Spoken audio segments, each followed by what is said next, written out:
Yeah, I mean, I don't know. I don't know if.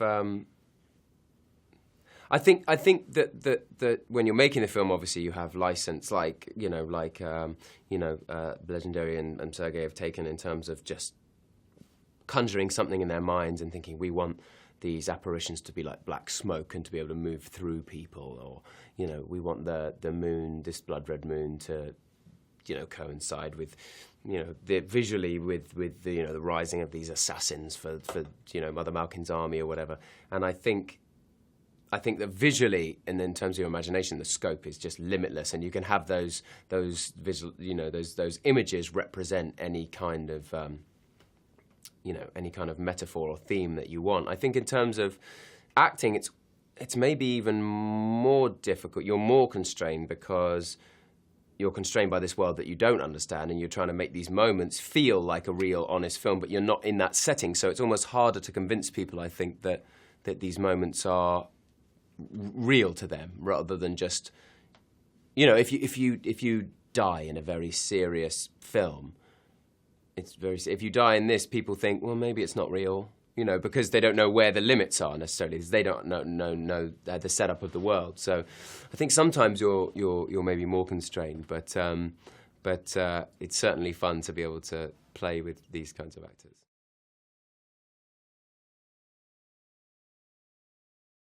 I think sometimes you have to work a bit harder to make it feel more grounded and real, because you still want the moments and the human emotions to feel more real.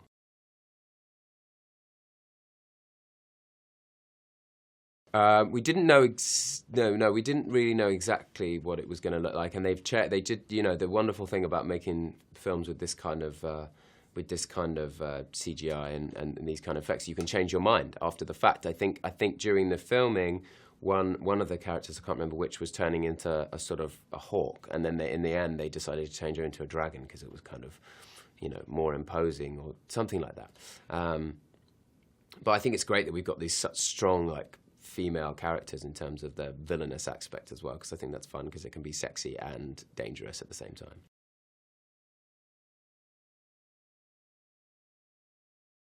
I know exactly what you're saying. I just haven't really thought about it like that before.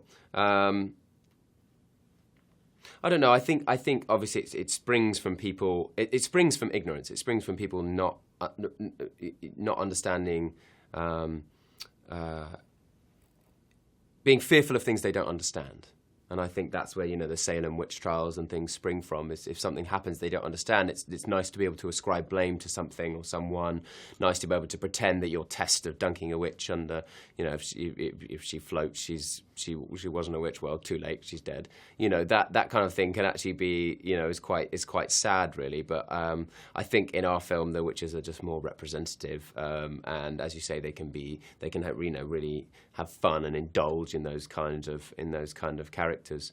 And Alicia Vikander is obviously a brilliant actress. She has a line where she's like, witches, we're not all evil, and it's kind of interesting because that plays into the themes of what good means and what evil means, and what it means to be a witch. So it's very relevant, yeah.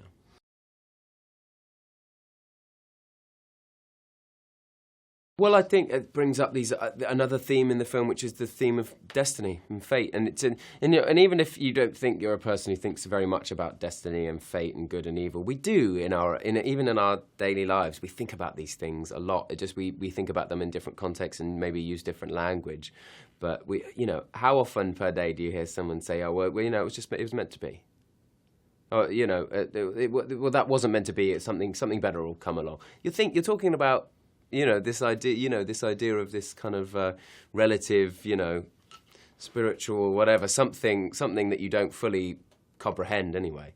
And so it's nice to see those kind of things kind of highlighted. But Tom is our kind of representative protagonist. It's very much a sort of coming of age, ambivalent, young man turning into what he can be. And I'm not even sure he completely fulfills that by the end of this necessarily. There's still a journey to be taken.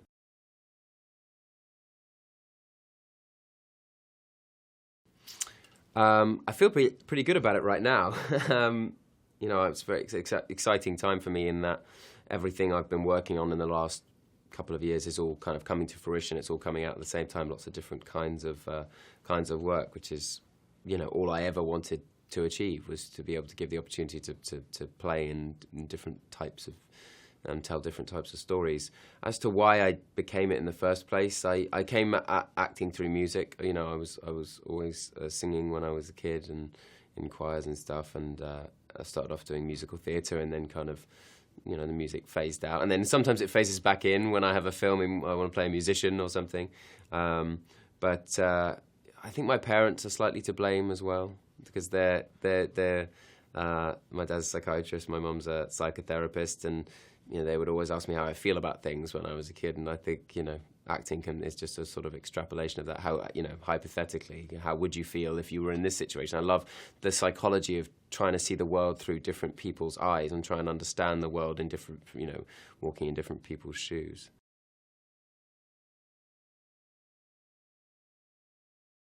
I mean, I don't think, you know, the art form changes particularly. There's, you know, I think, you know, the great actors, you watch them and you think they must have some secret that I don't know about.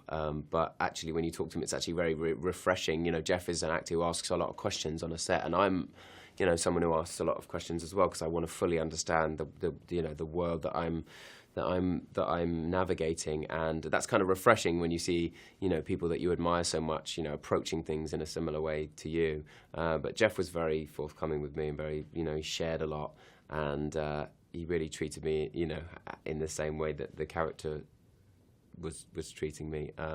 Didn't get to work with Julianne so much, but I think she's magnificent, and you hear nothing but wonderful things about her. So yeah, no, I'm very, very, very, very lucky.